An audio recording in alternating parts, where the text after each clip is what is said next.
If you're struggling to improve your squat with the regular practice, and you might want to watch this video, and by the end of this video, you will learn how to use your hip joints and more clearly in doing a squat, which will help improve efficiency of your squat. And by the way, if you haven't watched my previous video, and be sure to watch it at the link below. If you want to learn how to retrain your body and then movement safely and then effectively and then move better, subscribe to my channel and hit the bell to be notified when I post a new video every week.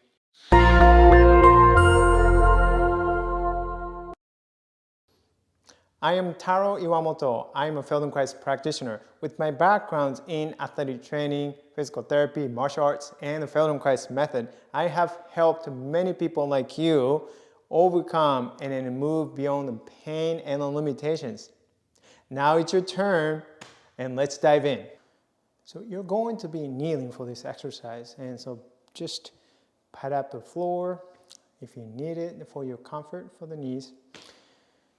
So first, starting on your hands and knees here, and with your knees about hip width apart, and place your hands on the floor, and you're going to be walking your hands back, and then you're moving your sit bones back to the heels.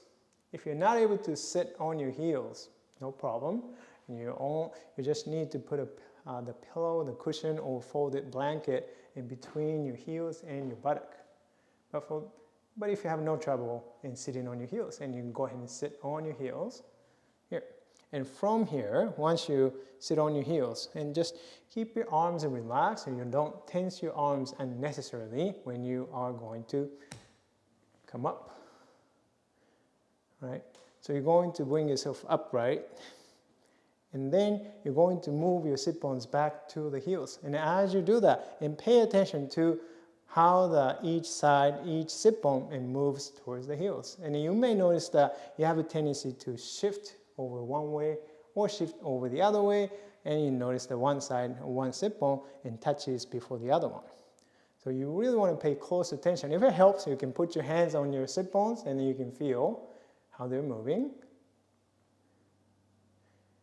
And what you pay attention is that you want both sides of the sit bones and move as evenly as possible. So when you go down, and both sit bones and touch the heels at the same time, so you don't feel any shifting side to side, right? And then as you come up here, and do pay attention as you are going to come up from sitting positions. Think about going up. Okay, you're getting taller, and then moving your sit bones back. It's a very simple movements. Moving your sit bones back to the heels, and then moving your sit bones away from the heels. Come up, and then down. And it's easy to increase in effort on your low back or the shoulders as you start to come up on your knees. So do pay attention what you do, and you initiate this motion. And you do practice that. And this is it. And it's very simple practice.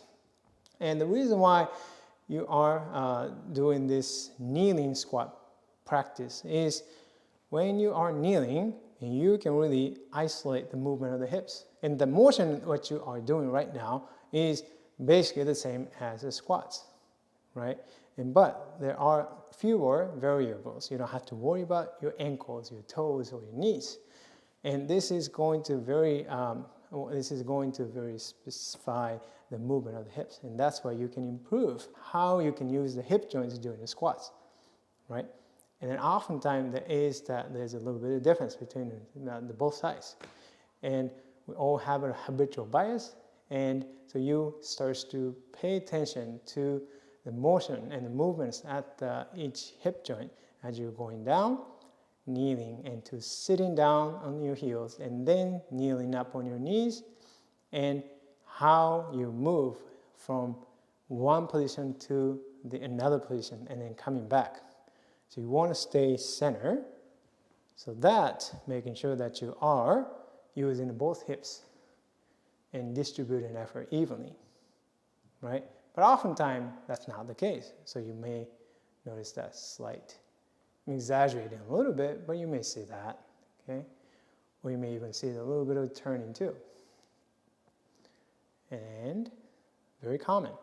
But you will not notice that unless you slow down the movements and then pay very close attention how you are doing this motion, squat motion. And comment below if you find this squat practice, kneeling squat, is helpful for you.